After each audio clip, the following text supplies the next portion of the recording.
Alright, first of all, my name is Alex Cohilas, C-O-H-I-L-A-S. I am the Fire Chief of the Clayton County Fire Department, and I am the Clayton County Emergency Management Director. With me is Chief Billy Hayes, Riverdale Fire Services, H-A-Y-E-S, Chief Hayes. How we're going to do this, first of all, I'm going to make a brief statement, bring you up to date as to what's transpired, and I'll give you updates on injuries and what we've done thus far. Chief Hayes will be available to add a few comments and to answer questions as they pertain to the condition of the Riverdale firefighters who were injured, as I previously reported. First of all, let me make this clear. The correct name of this facility has been changed to the Budget Inn. It was earlier reported as a Scottish Inn because that was how it was dispatched. That was the name on record prior. So far to date in the incident, we have a total of 5 people that have been transported. We'll describe them as patients. 3 are civilian, 2 are firefighters.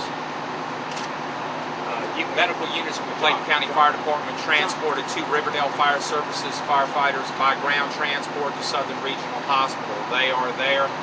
Chief Hayes will respond to any questions regarding their condition.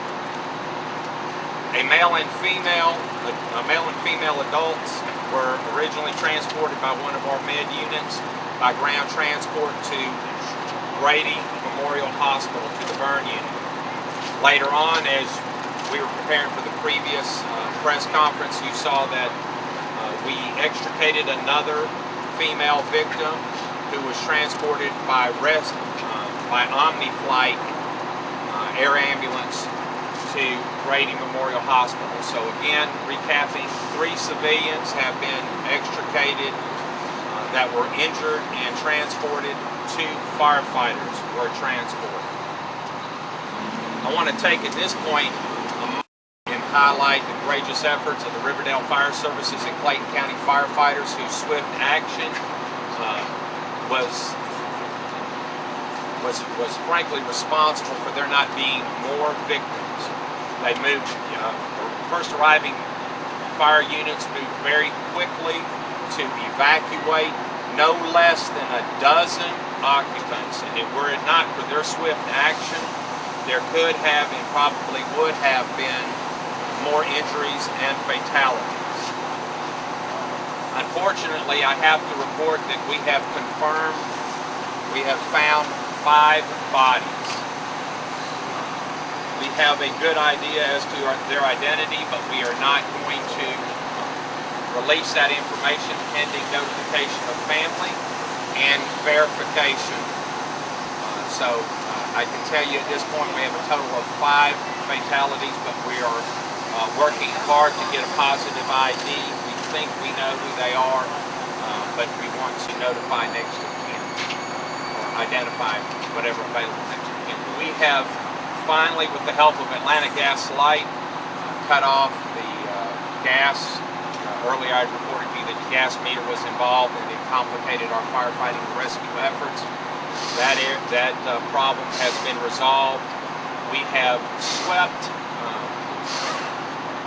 surged, better term to understand. We have surged 3/4 of the building now that we have got the gas shut off to the one last problem area. We have units there clearing rooms, doing secondary searches, making sure that there are no other victims. So that's what I have for you now, and I'll be happy to answer any questions, and Chief Hayes is also available. Do you suspect that there may be more bodies in there at this point, or how confident do you feel that everybody's either out accounted for or the place has been searched? I have little or no confidence in a hotel like this where you have transient population that I have little or no confidence at this point that we have accounted for every single possibility. It is the nature of the beast. You have people that come and leave at all hours of the day and night, and we are working hard. So I will say that we're not at that point that we're confident we have accounted for everybody that was here at any point in time last night. And What do you people think were when it very comes to- concerned about a family in room 210. Can you tell us if the fatalities, if this looks like a family? I would say that I can't comment whether or not they would constitute the family. With adults and children, do you think? It appears that there may be children involved at this time. Are they in room 210? Are all the fatalities in room 10?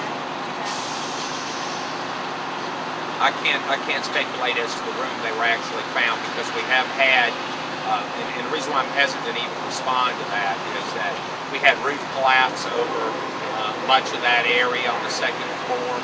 So to say exactly where the bodies are located would be pure speculation. Chief, we're hearing from people who were in there that it was neighbors knocking on doors, smoke detectors, smoke alarms. Either they weren't there or they weren't working. Do you know anything about this? I have heard similar reports, but what I can tell you is that we have investigators from Clayton County Fire Department. We have assets of Riverdale Fire Services Inspection Department here.